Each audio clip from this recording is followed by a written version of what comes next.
Meus amados, a paz do Senhor Jesus Cristo de Nazaré são os votos da Igreja Reino de Jesus Cristo. Bom, eu quero oferecer para vocês um curso chamado Vivendo como Reis e Rainhas, um curso totalmente bíblico que nós vamos dar ele online devido a esse período de pandemia.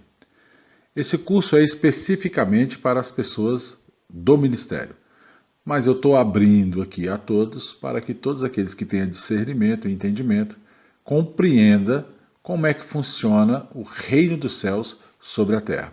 Como é que Deus abençoa os seus servos na área das finanças. Amém? Então, pelo poder do nome do Senhor Jesus Cristo de Nazaré, a primeira coisa que nós temos que entender é quebrar as maldições nas áreas das finanças. É o princípio de cobertura que um membro tem que ter. A Bíblia fala que a autoridade nos foi dada para pisar serpentes e escorpiões. Então, uma pessoa para prosperar sobre a terra, em primeiro lugar, ela tem que ouvir uma voz. A Bíblia fala que Pedro, tu és pedra. E sobre esta pedra, Jesus aponta para ele, não para Pedro, e sobre esta pedra edificarei a minha igreja. Então, o nome de Jesus é que edifica a igreja. Então, primeira coisa que você tem que entender é que o nome de Jesus está acima de todo nome.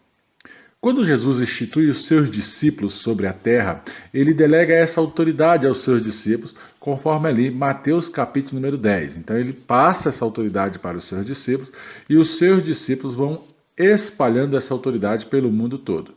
É por isso que a Bíblia fala, quem crê em mim, ainda que morra, viverá. Então a autoridade foi dada aos discípulos e aí ele fala em Marcos capítulo 16, ide pelo mundo, prega o evangelho a toda criatura, quem crê e for batizado será salvo. Colocará a mão sobre o enfermo e eles serão curados. Eis que vos dou poder e autoridade, ali conforme Mateus capítulo número 10. Essa autoridade ela é passada. Quando ele fala aí de fazer discípulo, é porque essa autoridade está sendo passada.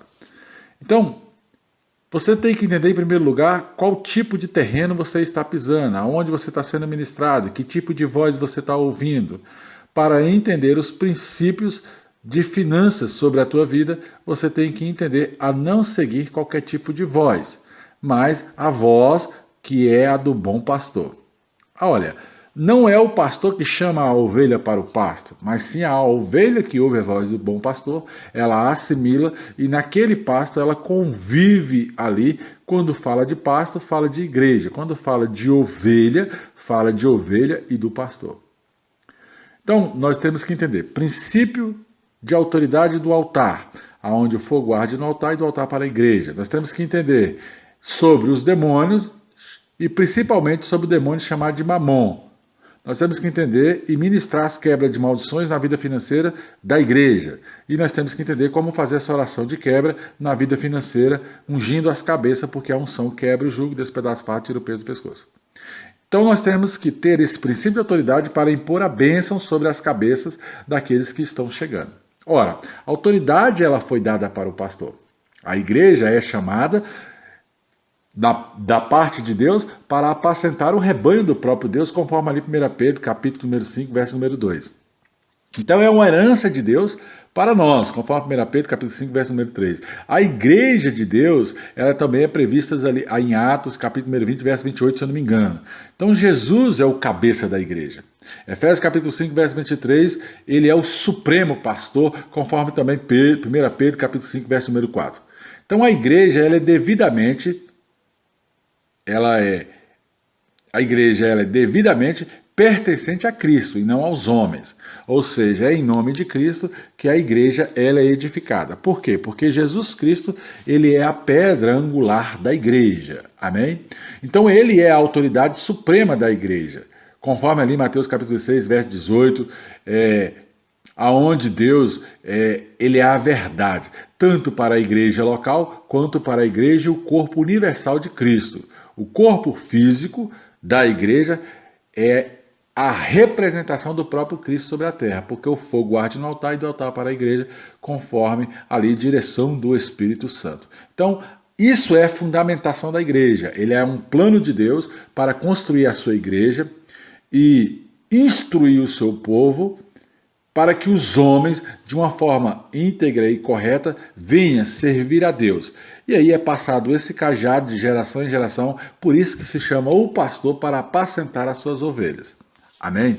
Então o pastor é primeiramente uma autoridade de Deus na casa do Senhor. E essa autoridade ela tem que ser delegada do próprio Deus. Nós não podemos sair colocando a mão na cabeça de qualquer pessoa e ungindo este a pastor. Não, existe um processo, o obreiro, o diaconato, alguns cargos ministeriais, para conhecer a índole e se esse pastor está capacitado ou não para o cargo pastoral. Então, amado, nós temos esse entendimento como um ancião responsável, fundador do ministério, diante de Deus para fazer as seguintes petições diante de Deus. Ou seja, as seguintes petições. Senhor, eu tenho o direito de supervisionar a tua igreja? Conforme 1 Timóteo, capítulo 3, verso número 1, se eu não me engano. O significado primário da palavra bispo significa superintendente. Então, eu posso ser um superintendente de ministérios dentro de uma determinada região? Eu tenho o cajado pastoral para ser pastor de pastor? Então esse é o cargo do bispo. Então ele tanto supervisiona uma igreja geral do ministério, quanto ele faz ali a operação dos próprios milagres de Deus dentro da casa do Senhor, como a responsabilidade de um pastor local. Mas a unção dele é do biscopado, a unção dele é de administração geral da casa do Senhor numa determinada região. Então existem vários anciões dentro da casa do Senhor. Nós temos que ter um fino trato, um fino manejo das finanças da casa do Senhor, porque quem trata das finanças da casa do Senhor tem que estar enquadrado ali conforme Atos capítulo número 11. Ou seja, saber cuidar daquilo que Deus coloca nas nossas mãos. Administrar coisas para o reino e não coisas para nós mesmos. Nós não podemos pegar aquilo que é do Senhor e sair usando com usura de qualquer jeito, porque esse ministério está fadado ao fracasso. Nós administramos coisas espirituais e não coisas carnais. Então, presidir sobre uma igreja tem que ter base fundamentada conforme 1 Timóteo capítulo número 5. Então, a palavra que traduz esse presidir significa literalmente está diante de. Está diante de quê? De algo delegado por Deus? Então a ideia, amada, é de conduzir e atender um povo que é chamado ali à presença do Senhor.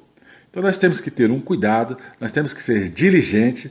Isto, amado, inclui a responsabilidade de exercer uma disciplina dentro da casa do Senhor. A Bíblia fala, ensina o meu povo pelo caminho que deve andar. Esse povo não pode ser reprovado. Um dia esse pastor vai apresentar esse rebanho diante de Deus e esse pastor vai ser responsável pela obra que foi colocada nas suas mãos. Ou seja, essa obra pode ser reprovada ou aprovada diante de Deus.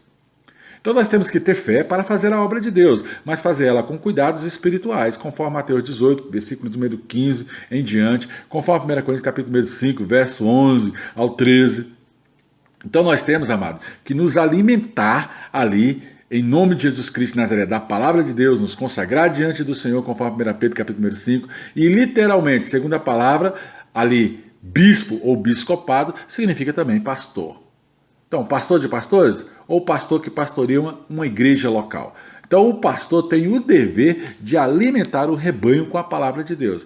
A palavra de Deus ela é luz para os nossos olhos e lâmpada para os nossos pés. A palavra de Deus nos induz e nos conduz aos acertos diante de Deus, porque as coisas espirituais se explicam espiritualmente.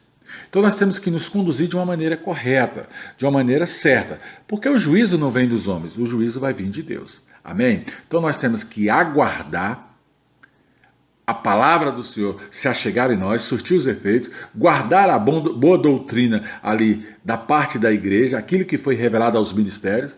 Nós temos que agir conforme ali Tito, capítulo número 1, verso número 9 em diante, ensinando até mesmo os ensinamentos dos apóstolos, daqueles que andaram com Cristo, em nome de Jesus Cristo de Nazaré. Confiando, amado, em nome de Jesus, essa obra a outros homens, outras mulheres fiéis a Deus. Pessoas vão errar? Vão. Mas estão sujeitas e passivas ao juízo de Deus? Estão. Mas agora, pessoas não podem julgar coisas espirituais, porque coisas espirituais quem julga é Deus. O reino é de Deus e não dos homens. Então, amado, nós também temos que ensinar as outras pessoas, conforme ali todo o livro de Timóteo. É um ensinamento violento para o Evangelho. Nós temos que perseverar na integridade do Evangelho, na integridade do ensino. Nós temos que estar, em nome de Jesus Cristo de Nazaré, capacitando pessoas conforme aquilo que é entendimento pastoral. Então, alguns pastores, eles consideram que eles estão no comando, que eles têm tudo na mão. Nada disso. A palavra do Senhor diz que quem está no comando da igreja é o próprio Senhor Jesus Cristo de Nazaré. Ele derruba ou ele levanta. Porque Deus, ele é fiel. Nós temos que entender que o Senhor Jesus é que nos coloca em lugar de honra ou de desonra. É o Senhor Jesus que nos exalta e nos abate. É o Senhor Jesus que nos delega aquilo que é dele, por direito e por herança, porque ele pagou preço de morte, preço de cruz, lá naquela cruz. Então, amado, nós não estamos no comando de nada. Nós estamos como vasos capacitados em Deus para cuidar da própria igreja e do próprio Deus. Às vezes, amados, nós somos levados ali ao extremo, ao estresse. Não é fácil administrar pessoas, não é fácil ensinar pessoas, não é fácil querer mudar a natureza de pessoas.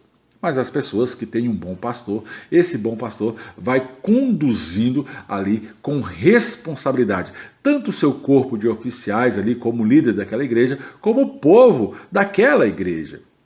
A ovelha, ela reconhece a voz do bom pastor. Então, o bom pastor ele tem que saber governar a igreja, junto ali com os anciões, com os apóstolos, com os bispos, até mesmo ali com os pastores, com os diáconos, com os obreiros, com os profetas, com os missionários. Ele tem que saber administrar. Antes de tudo, um bom pastor ele tem que ser um bom administrador. Ele tem que ter foco, primeiramente, nas coisas espirituais. Ele não pode ter o foco nas coisas carnais. Um bom pastor ele não pode ir para a igreja pensando em fazenda, pensando em sítio, pensando em comércio. Ele tem que pensar simplesmente no Evangelho. Mas se Deus o abençoar em outras direções, que ele seja abençoado em nome de Jesus Cristo de Nazaré. Nós temos que ter o cuidado de tratar de assuntos espirituais e não carnais. Os assuntos carnais é exortação, exortar a igreja a andar pelo caminho correto e certo. Edificar, equipar ou equiparar os santos às coisas do reino, ensinar para eles coisas do reino, não coisas da terra. A obra de Deus ela é mistério, ali conforme Efésios, capítulo número 4, versículo de número 12 em diante. Amado, nós temos que observar que já ouvimos falar várias vezes em pastores, ditadores ali dentro do ministério. Nós temos que ter o cuidado para não trazer essa impressão para dentro do ministério. Um pastor, ele é de fino trato. Um pastor, ele tem que ensinar da maneira correta, íntegra e reta. Quem quiser seguir, que siga. Mas a voz do pastor tem que ser uma voz de autoridade, uma voz de comando, mas não esse comando de impor isso ou aquilo. Porque a Bíblia fala, se Cristo vos libertar, verdadeiramente sereis livres. Então, Cristo é quem liberta este ou aquele do lamaçal do pecado ou dos erros, e não o pastor. O pastor simplesmente só ensina e dá o bom conselho. Segue quem quiser seguir. Nós temos que buscar a permissão de Deus, antes de tudo, para fazer a obra. Investir nas coisas espirituais, no joelho e na leitura. Nós temos que viajar até mesmo de um lado para o outro, às vezes para administrar a igreja quando ela passa a ser grande. Então nós somos mantidos pela própria obra, conforme ali Mateus capítulo número 20. Então nós, como homens de Deus, nós temos que dar esse parecer de forma natural e sobrenatural à igreja, como testemunho de si mesmo. Ou seja, eu represento aqui o reino e o reino é comigo por onde quer que eu for. Nós temos que estar aptos a administrar, aptos a governar, aptos a trazer do reino à existência aquilo que não existe sobre a igreja, conforme a lei 3 João, capítulo número 9 em diante. Então, amado, nós devemos ser autoridade. A IRJC recebeu uma autoridade, e essa autoridade será passada de gerações e gerações daqui para frente. Oh, graça e paz! Esse é o módulo 1 de como viver como reis e rainhas. Primeiro nós estamos aqui ensinando o que é o princípio pastoral. Graça e paz, meus amados. A graça e a paz.